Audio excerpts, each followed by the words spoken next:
आर्द्रभूमि मित्र भाव स्वेच्छासेवी होइछु। आमे जानुचे सामाजिक अर्थनैतिक एवं परिवेश सुस्थता पाई आर्द्रभूमि का गुरुत्वपूर्ण भूमिका ग्रहण करिथाए। आमे बुझी पारु जे आर्द्रभूमि रे कठिन एवं तरल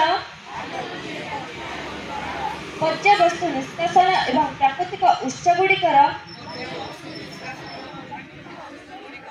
बहुल व्यवहार द्वारा आर्द्रभूमिर अपमिति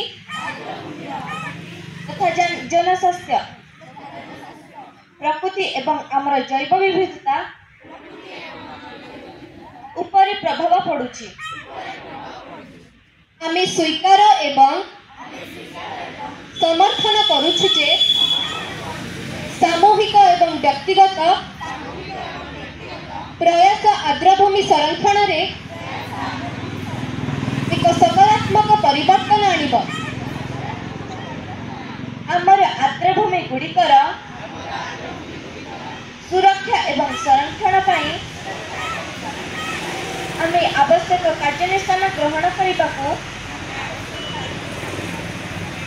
एवं विभिन्न हिताधिकारीक सह हाथ मिलिबाकू प्रतिश्रुति दउछु।